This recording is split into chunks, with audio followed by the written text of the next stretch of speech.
Hello' guys নমস্কাৰ মোৰ নাম প্ৰাঞ্জল শইকীয়া আজি আৰু এটা ইম্পৰ্টেণ্ট টপিক লৈ আপোনালোকৰ মাজলৈ আহিছোঁ আৰু এই টপিকটো কোৱাৰ আগতে মোৰ আপোনালোকৰ এটা কুৱেশ্যন যে আপুনি জানেনে আমাৰ ট্ৰেডিঙত ছাকচেছ হ'বৰ কাৰণে মেইন দুটা ফেক্টৰ প্ৰয়োজন এই দুটা ক্ষেত্ৰত যদি আমাৰ যিমান বেছি আমাৰ পাৰফেকশ্যন আছে 100% পাৰফেকশ্যন নহ'ব পাৰে বা যিমান বেছি পাৰফেকশ্যন আহে আমি সিমানে বেছি প্ৰফিটেবল বা সিমানে বেছি আমি কনচিষ্টেণ্টলি আমি প্ৰফিটেবল আৰু এই দুটা ফেক্টৰ হৈছে প্ৰথম কথা আমাৰ proper risk management and second হৈছে এটা এডছ থকা মানে এটা আপোনাৰ প্ৰফিটেবল ষ্ট্ৰেটেজি এতিয়া ষ্ট্ৰেটেজি বুলি কোৱাৰ লগে লগে আমি ভাবোঁ ইউটিউবতো এনেকুৱা বহুত ষ্ট্ৰেটেজি দিয়া বহুত ইউটিউব চেনেল আছে য'ত আমাক বহুত ষ্ট্ৰেটেজি দিয়ে যেনেকৈ আমাৰ EMA বিলাক ক্ৰচিং কৰা এনেকুৱা ষ্ট্ৰেটেজি বা বেলেগ ধৰণৰ কিছুমান ADXৰ ক্ৰচিং ষ্টকেষ্টিক এনেকুৱা ধৰণৰ বহুত এনেকুৱা কিছুমান থাকে আৰু যদিহে ইণ্ডিকেটৰ ক্ৰচিঙতে যদি মানুহ প্ৰফিটেবল যদি হ'ব পাৰিলেহেঁতেন তেতিয়া মানুহে ইমানখিনি এনালাইচিছ কৰিব প্ৰয়োজনে নাথাকিলেহেঁতেন ৰৈ থাকিলেহেঁতেন ক্ৰচিংটো যেতিয়া আহিলেহেঁতেন তেতিয়া অহাৰ লগে লগে বাই কৰিলে হ'লে বা চেল কৰিলে হয় আৰু লগে লগে তেওঁলোক প্ৰফিটেবল হ'লহেঁতেন কিন্তু আপোনালোকেও কৰিছে ময়ো চাগে কৰিছোঁ কিন্তু সঁচাকৈ বাৰু আমি বেনিফিটেড হয়নে কুৱেশ্যনটো 100% এইটো এটা মিছা কথা আমি ক'ব পৰা নাই আৰু সেইটো কাৰণে এনেকুৱা হোৱাৰ পাছত আমি কি হৈছে মেক্সিমাম মানুহে আমি মাৰ্কেটত বহুত পইচা আমি দিবলগীয়া হৈছে যেনেকৈ মই দিছিলোঁ আৰু মাৰ্কেটৰ পৰা বাই দিবলগীয়া হৈছে আৰু লগতে আমাৰ বহুতৰ হয়তো পাৰ্চনেল লাইফত এনেকুৱা কিছুমান ধুমুহা হৈছে তো যাৰ কাৰণে বহুতৰ পাৰ্চনেল লাইফটো মানে বৰবাদ হোৱাটো বাদেই বহুতৰ লাইফৰলৈকে ভেনিছ হৈ গৈছে কাৰণ আমি সকলোৱে আকৌ এবাৰ জনা উচিত যে ট্ৰেডিংটো হৈছে ইজি মানি আৰ্নিঙৰ আটাইতকৈ হাৰ্ডেষ্ট ৱে যোনটো আমি এইটো এটা সাধনা হয় মানে ট্ৰেডিংটো এটা সাধনা হয় য'ত আমাৰ সম্পূৰ্ণ আমাৰ যোন ইণ্টাৰনেলি আমি বহুত আমাৰ নিজক চেঞ্জ কৰাৰ পাছতহে এজন সফল ট্ৰেডাৰ আমি হ'ব পাৰোঁ আৰু ট্ৰেডিংটো এনেকুৱা এটা প্ৰফেশ্যন হয় এই প্ৰফেশ্যনটোত আমি সৰুৰ পৰা কেনেকুৱা ধৰণৰ এটমছফিয়াৰৰ মাজত আমি ডাঙৰ হৈছোঁ আমাৰ মেণ্টেল ষ্টেবিলিটি কেনেকুৱা ধৰণৰ কিমান আৰু লগতে আমাৰ মেণ্টেল ষ্টেটাছ যেনেকৈ আমাৰ বহুত মানুহ আমি ডিষ্ট্ৰেকশ্যনত থাকোঁ আমি এটা জেগাত আমি কনচেনট্ৰেট কৰি থাকিব নোৱাৰোঁ বা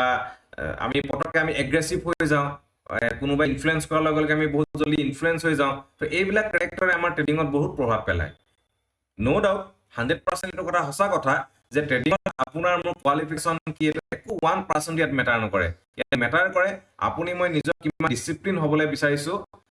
ট্ৰাই মই বনাবৰ কাৰণে চেষ্টা কৰিছোঁ আৰু লগতে আপুনি মই ট্ৰেডিঙৰ যোনখিনি ৰুলছ আছে এই ৰুলছখিনি আপুনি মই কিমান ভালকৈ আমি ফ'ল' কৰিব পাৰিছোঁ সেইখিনি বহুত মেটাৰ কৰে যোনটো এটা চাইক'লজিকেল ফেক্টৰ হয় আৰু এই ফেক্টৰটোৱে আমাৰ যোনটো কৈছোঁ যে দুটা আমাক মেইনলি পাৰফেকশ্যন লাগে ইম্প্ৰুভমেণ্ট লাগে এটা হৈছে আমাৰ ৰিস্ক মেনেজমেণ্ট এই ৰিস্ক মেনেজমেণ্টটোক আমাক হ'বলৈ নিদিয়ে কোনে হ'বলৈ নিদিয়ে এইবিলাক ফেক্টৰে আমাক হ'বলৈ নিদিয়ে আৰু হিউমেন চাইক'লজি মানে এনেকুৱা এটা মানুহৰ মানে চাইক'লজি আছে মানুহে ৰুলছ মেইনটেইন কৰি বহুত বেয়া পায় এইটো আমাৰ চাইক'লজি হয় কাৰণ আমিও জানো যে হেলমেটটো পিন্ধি গ'লে আমাৰ নিজৰ কাৰণেই ভাল আমাৰ নিজৰ প্ৰটেকশ্যন হয় তাৰ পাছতো কিন্তু আমি ট্ৰেফিক ৰুলছ আমি ব্ৰেক কৰি ভাল পাওঁ কাৰণ এইটো এটা আমাৰ চাইক'লজি হয় সকলো নহ'ব পাৰে এনেকুৱা বহুত কম পাৰ্চেণ্টেজ থাকে যোনখিনি ব্যক্তিয়ে প্ৰত্যেকটো ক্ষেত্ৰতে বহুত ৰুলছৰ মাজত থাকি ভাল পায় আৰু ট্ৰেডিংটো একচুৱেলি এটা বহুত ৰুলছ ফ'ল' কৰি থকা কৰিবলগীয়া এটা ব্যৱসায় হয় ইয়াত আপোনাৰ মোৰ টেলেণ্টত ইয়াত ইমান কামত নিদিয়ে আৰু এই চাইক'লজিটো বিল্ড আপৰ ক্ষেত্ৰত আমি মেইনলি কিছুমান টেকনিকেলি আমি কিছুমান মানে মাজেৰে টেকনিকেলি কিছুমান আমি উপায় আইডিয়া বা কিছুমান এনেকুৱা মানে উপায় অৱলম্বন কৰি আমি নিজক আমি ইম্প্ৰুভমেণ্ট কৰিবলগীয়া হয় আৰু তাৰ কাৰণে আমি অকল উপায়খিনি আমি অৱলম্বন কৰিলেও নহ'ব লগত আমাৰ যোনটো লাগিব যে মই যোনটো ছেকেণ্ড ফেক্টৰটোৰ কথা ক'লোঁ সেইটো হৈছে আমাক এটা এডছ থকা আমাক এটা ষ্ট্ৰেটেজি লাগিব আৰু সেই ষ্ট্ৰেটেজিটো বিশেষকৈ ষ্ট্ৰেটেজিটো লৈ আমি তেতিয়াই ট্ৰেড কৰিবলৈ আমি কমফৰ্টেবল পাম যেতিয়া আমাৰ মাৰ্কেটৰ সেই ষ্ট্ৰেটেজিটো আমি যিটো ষ্টাইলত আমি বনোৱা হৈছে মানে যিটো ক্ষেত্ৰত ষ্ট্ৰেটেজিটো বনোৱা হৈছে এই ষ্ট্ৰেটেজিটোৰ ৰিলেটেড আমি কনচেপ্টটো আমাৰ ক্লিয়াৰ থাকিব লাগিব যে সেই ষ্ট্ৰেটেজিটো যে আমি যে ছেটআপটো যে বনাইছোঁ কিয় বনাইছোঁ এইটো আমাৰ ক্লিয়াৰ নথকাকৈ আমি ইউটিউবৰ পৰা যিমানেই ষ্ট্ৰেটেজি কপি কৰি আমি ট্ৰেড নকৰোঁ কিয় আমি কেতিয়াও প্ৰফিট হ'ব নোৱাৰোঁ আজিলৈকে হোৱা নাই আগতো হোৱা নাছিলে আৰু ভৱিষ্যতো হ'ব নোৱাৰে হ'ব পাৰে ইম্পচিবল বুলিও পৃথিৱীত একো কথা নাই এটা ৰেয়াৰ পাৰ্চেণ্টেজ হ'ব পাৰে কিন্তু মেক্সিমাম ক্ষেত্ৰতে কিন্তু ইম্পচিবল আৰু মই 2-3টা ষ্ট্ৰেটেজি ইউজ কৰোঁ একচুৱেলি মই ষ্ট্ৰেটেজি বুলি ক'ব নোৱাৰি কাৰণ মই মাৰ্কেটৰ কনচেপ্টটো মই সদায় বুজিবলৈ চেষ্টা কৰোঁ কনচেপ্টটো বুজিবলৈ চেষ্টা কৰি তাত সেই সময়ত কি ধৰণৰ ৰোল প্লে কৰি মানে মোৰ কোনটো দৃষ্টিভংগী তাত মানে খাপ খাব সেইটোৰ ওপৰত কৰি মাৰ্কেটৰ যিখিনি মানে মাৰ্কেটে যিটো ৰিয়েক্ট কৰে মাৰ্কেটৰ ৰিয়েকশ্যনৰ লগতে মোৰ তাৰ লগত মই ৰিয়েক্ট কৰিবৰ কাৰণে চেষ্টা কৰোঁ আৰু এইখিনি যোনখিনি টেকনিকেল এডুকেশ্যন অলৰেডি আৰম্ভ হৈছে তো এটা এডভান্স লেভেল যোৱাৰ পাছত মই যোনটো ছেটআপত মই ট্ৰেড কৰোঁ সেই ছেটআপটো মই আপোনালোকক দিবৰ কাৰণে মই চেষ্টা কৰিম পাৰফেক্টলি আপোনালোকেও যাতে সেইটোৰ পৰা মানে পাৰফেক্টলি যাতে সেইটো এক্সিকিউট মানে আপোনালোকে কৰিবৰ কাৰণে মই সহায় কৰিম যাতে আপোনালোকৰ বেনিফিটেড হ'ব পাৰে আৰু এটা ছেটআপত মেইনলি আমাৰ কি হ'ব লাগে ৰিস্ক ৰিৱাৰ্ডটো ভাল হ'ব লাগে এটলিষ্ট একো নহ'লেও 1:3 যদি আমাৰ ৰিস্ক ৰিৱাৰ্ড যদি আমাৰ ছেটআপটো যদি কাম কৰে তেতিয়াহ'লে আমাৰ কাৰণে বহুতেই বেনিফিটেড 1:3 ৰেচিঅ' মানে এটা ডাঙৰ ৰিস্ক ৰিৱাৰ্ড হয় আমি যদিও এইটো দেখাত আমাৰ সৰু নিচিনা লাগে এইটো সঁচাকৈ বহুত এটা ডাঙৰ ৰিস্ক ৰিৱাৰ্ড হয় মই ক'ম ৰিস্ক ৰিৱাৰ্ড কাক কয় একচুৱেলি সেইটো মই আহিম এতিয়া আৰু লগতে তাৰ প্ৰবেবিলিটিটো আমাৰ কেনেকুৱা হ'ব লাগে এটলিষ্ট 60% বা 70% আমাৰ প্ৰবেবিলিটি আমাৰ থাকিব লাগে 60% আমাৰ প্ৰবেবিলিটি নাই 70% নাই এটলিষ্ট 50%ও থাকিব লাগে আৰু যদি 50%ও যদি নাই 40%ও যদি আপোনাৰ মানে ছেটআপত যদি প্ৰবেবিলিটি থাকে তেতিয়াও আপুনি 100% আপুনি বেনিফিটেড আপুনি হ'ব পাৰে তো এইখিনিলৈ যোৱাৰ আগতে মই দেখাম যে একচুৱেলি কেনেকৈ ধৰণে মানে এই ৰিস্ক ৰিৱাৰ্ডবিলাকে মানে কাম কৰে পিপছ মানে যোৱাৰ আগতে পিপছ কেলকুলেশ্যনৰ যোনটো এটা ছাবজেক্ট আছে সেইটো আমি বহুতখিনি নজনাৰ কাৰণে আমাৰ কি হয় আমি মানে কনফিউজন হৈ যাওঁ যে নিজকে মানে মই কিমান লোড চাইজৰ মই ট্ৰেড ল'ম বহুতে আমি ভাবোঁ যে এনেকৈ মোক কোৱা হৈছিলে $100 যদি থাকে তেতিয়াহ'লে 0.01 লট চাইজ ল'ব লাগে $1000 যদি আমাৰ বেলেঞ্চ আছে তেতিয়া আমি 0.10 লট চাইজ ল'ব লাগে আৰু যদি 10,000 মোৰ বেলেঞ্চ আছে তেতিয়া মই 1 ষ্টেণ্ডাৰ্ড লট ল'ব লাগে এনেকুৱা ধৰণৰ কিছুমান কি এডুকেশ্যন প্ৰভাইড কৰা একচুৱেলি এইটো মানে পাৰফেক্ট নহয় এইটো কাৰণ কেলে আমাৰ কিমান ডাঙৰ লোড চাইজ ল'ম সেইটো ডিপেণ্ড কৰিব আমাৰ কেপিটেলটোৰ ওপৰত নহয় সেই কেপিটেলটোত আমি সেইটো চাইজৰ লোড চাইজ ল'ব পাৰিম নে সেইটো আমাৰ লিভাৰেজৰ ওপৰত প্ৰথম কথা ডিপেণ্ড কৰিব আৰু লিভাৰেজে আমাক এলাউ কৰিলে আমাৰ লোড চাইজটো কিমান সেইটো ডিপেণ্ড কৰিব ষ্টপ লছটো কিমান ডাঙৰ বা কিমান সৰু ষ্টপ লছ কিমান ডাঙৰ কিমান সৰুটো কিয় ইম্পৰ্টেণ্ট কাৰণ যিমান ডাঙৰ ষ্টপ লছ হ'ব সিমান বেছি পিপছ আমি ৰিস্ক হ'বলগীয়া হয় মই এইখিনি প্ৰেক্টিকেল মই চাৰত মই আহিবলৈ বিচাৰিছোঁ এটা এটা ছেটআপ মই এনে বনাই থৈছোঁ এই ছেটআপটোত আপোনালোকে যদি চাই ইয়াত বহুতে হয়তো দেখিছে যে এনেকৈ বক্স বনাই মানে ট্ৰেড কৰা হয় মানে কি হয় মানে কেলে বক্স এনেকৈ বনাই কৰা হয় তাৰ মিনিংটো বহুতে বুজি নাপায় মই এইটো মানে ক'ব বিচাৰিছোঁ যে এই বক্স বনাই যে যোৱা হয় ইয়াত দুটা কালাৰ থাকে এই সৰু চাইজৰ মানে স্পেচৰ যোনটো মানে এৰিয়া হয় এই এৰিয়াটো হৈছে আমাৰ ষ্টপ লছ এৰিয়া মানে এই এৰিয়াখিনিৰ ভিতৰত আমি মাৰ্কেটটো বাই কৰিম মানে এই প্ৰাইচটোৰ ভিতৰত এই প্ৰাইচটো মই যদি চাওঁ এই মানে এৰিয়াটোত আমাৰ কিমান প্ৰাইচ আছে একদম হায়েষ্ট প্ৰাইচটো হৈছে 2894 আপোনালোকে দেখা পাইছে ৰাইট চাইডত এইটো প্ৰাইচ ইয়াতে প্ৰাইচটো ওলাই থাকে এইখিনিত 2894 গল্ডৰ প্ৰাইচ ৰিচেণ্ট আৰু একদম লোৱেষ্ট পাৰ্টত প্ৰাইচটো আছে 28886 মানে আমি পইণ্টৰ পিছৰ ডিজিট আমি যদি বাদ দিওঁ তেতিয়াহ'লে ইয়াত কিমান ডিফাৰেঞ্চ আছে 8 ডিফাৰেঞ্চ আছে 8 আৰু পিপছ হিচাপত আমি যদি চাওঁ এইটো আছে 80 পিপছ আমি পিপছ কেলকুলেশ্যনৰ ভিডিঅ' পিছত আপলোড কৰিম তাত আপোনালোকে ভালদৰে গম পাব পিপছ কেনেকৈ ধৰণে কেলকুলেশ্যন কৰা হয় এতিয়া এই এৰিয়াটোত মানে টোটেল কিমানৰ পিপছৰ এৰিয়া হৈছে এইটো হৈছে 80 পিপছৰ মানে মই এই এৰিয়াটোৰ একেবাৰে টপ পাৰ্টত যদি মই ট্ৰেড লৈছোঁ মানে 2894 মই ছাপ'জ মই ট্ৰেডটো মই এক্সিকিউট কৰিছোঁ মোৰ এনেকুৱাটো নহয় ষ্ট্ৰেটেজি এইটো মই ছেটআপ হৈছে মাৰ্কেট ওপৰলৈ যাবই বুলিতো কথা নাথাকে অপজিটতো আহিব পাৰে যিটো হ'বই সেইটো আমাৰ 100% মাৰ্কেটেও আমাৰ একুৰেচি নাথাকে তো এনালাইচিছ কৰাৰ পাছতো চব অ'কে চব পাৰফেক্টলি এক্সিকিউট কৰাৰ পাছতো মাৰ্কেট অপজিটত আহিব পাৰে যিহেতু মাৰ্কেটখন আপুনি মই কণ্ট্ৰল নকৰোঁ আপুনি মই জাষ্ট কি কৰিছোঁ ইনষ্টিটিউশ্যনবিলাকৰ ফুটপ্ৰিণ্ট আমি ফ'ল' কৰি তেওঁলোকৰ লগত আমি ৰিয়েক্ট কৰিবৰ কাৰণে আমি জাষ্ট চেষ্টা কৰিছোঁ ঠিক আছে এতিয়া মোৰ অপজিটত যদি আহি যায় মই এইটো প্ৰথমতে এইটো মই ডিচাইড কৰিব লাগিব মাৰ্কেটখন যদি মই ভবাৰ যদি অপজিটত আহি যায় তেতিয়াহ'লে মই কিমান লোকচান খাই ওলাই দিম নে মই গোটেই কেপিটেলটো মই জিৰ' হোৱালৈকে মই ৰৈ থাকিম যিটো আমাৰ এইটো ডিচিশ্যন নাথাকে আমাৰ এইটো ট্ৰেডটো এণ্ট্ৰি কৰাৰ আগতে আমাৰ এইটো ডিচিশ্যন আমাৰ থাকিব লাগে আমাৰ কোনো ডিচিশ্যনেই নাথাকে সেইটো কাৰণে আমাৰ গোটেই কেপিটেলটো একেটা কেপিটেলতে আমাৰ এটা আমাৰ গোটেই কেপিটেলটো আমাৰ গুচি যাব 50% আমাৰ গুচি যায় এতিয়া আমি কিমান ষ্টপ লছ ল'ম সেইটো ডিপেন্ড কৰিব আপুনি মই কি ধৰণৰ কনসেপ্ট ইউজ কৰি মাৰ্কেটখন এনালাইসিস কৰিছো ইনে আমি 86 লৈকে আমি এনেকে বক্সটো বনাই তাতে উলাই দিম বুলি ভাবিলে নহব তাত এটা সাইন্টিফিক কজ লাগিব সাইন্টিফিক কজ মানে হেতু কি হয় ভবিষ্যৎবাণীটো আমিতো দিব নোৱাৰো যে এইখিনি পৰা আহিলে ব্ৰেক কৰি দিলে তললে মাৰ্কেটখন গুচি আহিব বুলি আমি ক'ব নোৱাৰো কিন্তু আমি পাষ্টৰ কিছুমান আমি ডাটা ওয়াইজত কি হয় আমাৰ আমি বিলাক মাৰ্কেট আমি এনালাইসিস কৰো পাষ্টত মানে এনেকুৱা ধৰণৰ ৰিয়েক্ট হৈছে মানে পাষ্টত কি হৈছে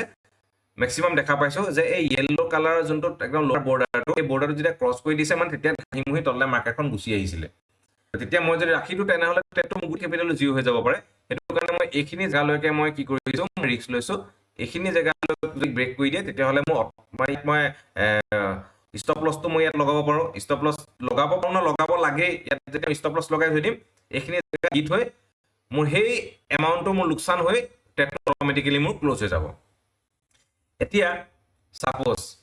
মোৰ ওচৰত কিমান আছে 1 লাখ টকা আছে মই কেপিটেলৰ 1% ৰিস্ক লৈছো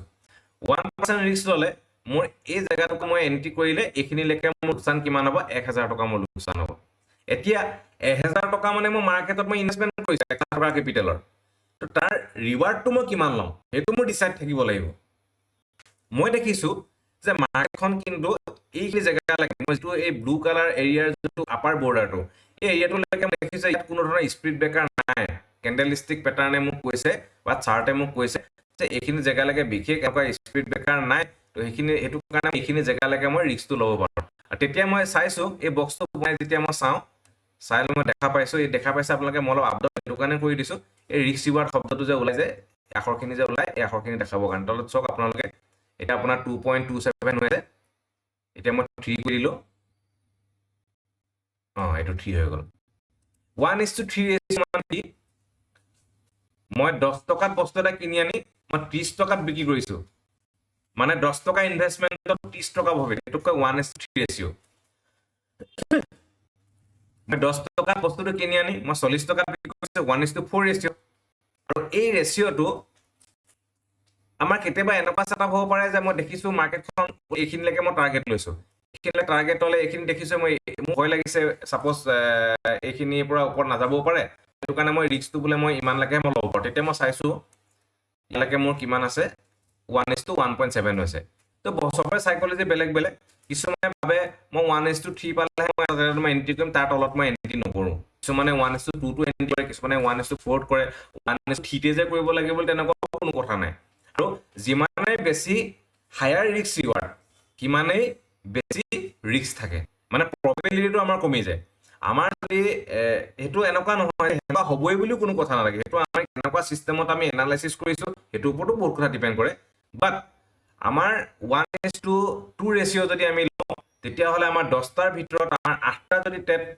প্ৰফিট হয় 1:3 এটা হলো কমিব আমাৰ 7টা বা 6টা 5টা বা 4টা এনেকুৱা ধৰণৰ আমি সেটআপ আমি প্ৰফিটত আমাৰ ক্লোজ হ'ব পাৰে আৰু একচুৱেল আমাৰ ট্ৰেডিংৰ ৰুলটো এনেকুৱা ধৰণৰ হ'ব লাগে ইয়াত মই এক্সিকিউট কৰিলো ইয়াত মই ষ্টপ লছ লগালো আৰু ইয়াক মই টেক প্ৰফিট লগালো তাৰপৰা ট্ৰেডটো ৰানিঙত যাবলৈ দিব লাগে হিটলাৰে এটা কথা কৈছে think 1000 times before take a decision and after take the decision never turn back even if you get more difficulties মানে আমি ট্ৰেডিংত আমাৰ আটাইতকৈ ডাঙৰ ভুলটো হৈছে আমি ট্ৰেডটো লোৱাৰ পাছত আকৌ আমি মাজত কেতিয়াবা ওলাই দিওঁ যেটো মও কৰো এটো মানে হিউম্যান সাইকোলজি হয় আৰু বিশেষকৈ প্ৰথম অৱস্থাত এইবিলাক এডুকেশ্যন মই নোপোৱাৰ কাৰণে মই হেবিটছলৈ কনভাৰ্ট হৈ গৈছিলে আৰু এটা কাম যে হেবিটছলৈ যেতিয়া কনভাৰ্ট হৈ যায় তেতিয়া হলে হেতু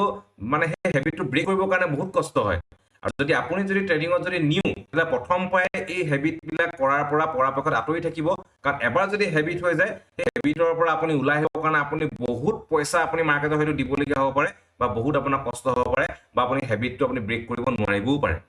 হেতু কাৰণে আমি এই ট্ৰেডটো লোৱাৰ আগতে সেই হিটলাৰৰ কথাটো মনত পেলাব লাগিব আমি 1000 টাইমছ আমি চিন্তা কৰিম যে মই ল'ম নে নল'ম মোৰ সম্পূৰ্ণ যোনটো মোৰ কনসেপ্ট আছে কনসেপ্টৰ মতে ৰুলছ বিলাক ফলো কৰি এইখিনি জায়গাত মানে এই সেটআপটো ফলো কৰিছে নে নাই কৰা যদি কৰিছে তেতিয়া মই এবাৰ এন্ট্ৰি কৰি দিলো তাৰ পাছত মই এডখত মই ষ্ট্ৰিক্ট থাকিলো মই 1% লোকসান ল'ম নহলে মই 3% প্ৰফিট ল'ম এটো একচুয়ালি হ'ব লাগে আমাৰ থিংকিং হ'ব লাগে এতিয়া মই ধৰি লৈছো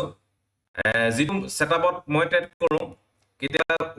মানে 10 টকাৰ ভিতৰত মোৰ কেতিয়াবা 4টা ট্ৰেড লোকচান হয়, কেতিয়াবা মোৰ 5টা লোকচান হয়, কেতিয়াবা 6টা লোকচান হয়, তেনেকুৱা ধৰণৰ হ'ব পাৰে। কিন্তু ধৰি লৈছো আপুনি মই যি ষ্ট্ৰেটেজিৰে কাম নকৰোঁ, সেই ষ্ট্ৰেটেজিটোত সেই ছেটআপটোত ছাপ'জ আমাৰ মই 6টাত মোৰ লোকচান হ'ল বুলি ধৰি লৈছোঁ, 6টাত আমাৰ লোকচান, অনলি 4টাত মোৰ প্ৰফিটত হৈছে। আৰু সঁচাকৈ যদি আমি SMC ৰুলছবিলাক আমি ফ'ল' কৰি ট্ৰেড কৰোঁ, এইটো মোৰ যোনটো প্ৰেক্টিকেল এক্সপেৰিয়েঞ্চ 60 to 70% আমি এইটো একুৰেচি আমি পামেই যদি আমি ৰুলছবিলাক আমি ফ'ল' কৰোঁ। সেই ছেটআপটো এই ৰুলছকেইটা ফ'ল' কৰিব লাগিব,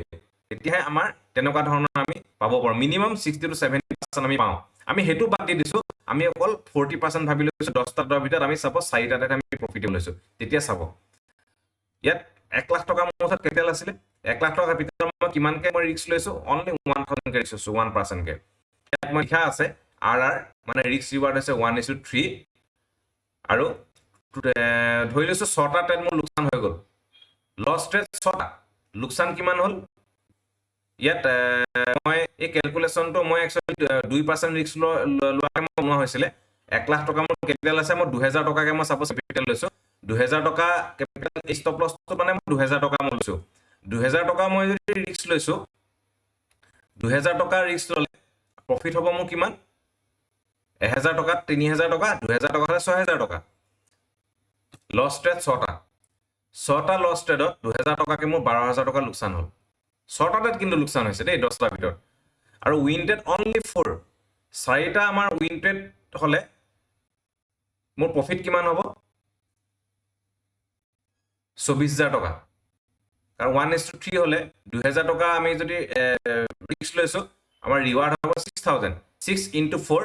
= 24000। আপোনাৰ 24000ৰ পৰা 5000 আপুনি মাইনাছ কৰি দিয়ক, মাইনাছ কৰিলে আপোনাৰ টোটেল প্ৰফিট কিমান হ'ল, 12000 ৰুপিজ। মানে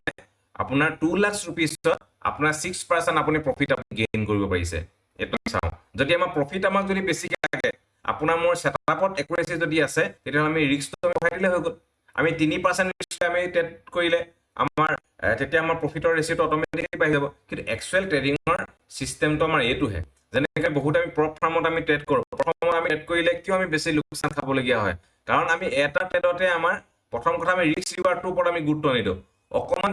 আমি পিপছত কেলকুলেশ্যন কৰোঁ। মই 5 পিপছ মই খাম, মই 10 পিপছ খাম, সেইটো একচুৱেলি আমাৰ ট্ৰেডিঙৰ লেংগুৱেজ হ'ব নালাগে, সেইটোৱে আমাক প্ৰব্লেমত পেলাব পাৰে। আমাৰ কি হ'ব লাগে যে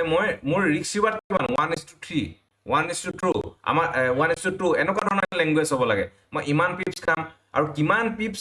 কিমান পিপছ তলত গৈছে, কিমান পিপছ মই ষ্টপ লছ লৈছোঁ, কিমান পিপছ টেক প্ৰফিট লৈছোঁ, এইটো আমাৰ কাৰণে মেটাৰ নকৰে। মেটাৰ কৰে আমাৰ ৰিস্ক ৰিৱাৰ্ডটো কিমান। তো এইখিনি আমাৰ লেক অফ নলেজ, আমাৰ কি হয় আমি মাৰ্কেটত বহুত আমি লোকচান কৰিবলগীয়া হয়। ষ্টাৰ্টিঙৰ পৰা যদি আমি এইখিনি হেবিট কৰিলে আমি বহুত কমটি সময়ৰ ভিতৰত বেছি লোকচান নকৰাকৈ আমি প্ৰফিটেবল হ'ব পাৰোঁ। আশা কৰোঁ আপোনালোকৰ ভিডিঅ'টো ভাল লাগিলে। যদি ভাল লাগিলে, যাতে আপোনালোকৰ কোনোবা ফ্ৰেণ্ড চাৰ্কল আছে ট্ৰেডিঙত ইনভলভমেণ্ট হৈছে বা বহুত পুৰণা ট্ৰেডাৰো হয়, তো তেওঁলোকক আপোনালোকে ভিডিঅ'খিনি শ্বেয়াৰ কৰি যাতে তেওঁলোকক এইখিনি ইনফৰমেশ্যন পাবৰ কাৰণে সুবিধা কৰি দিয়ে। Thank you, wish you all the best.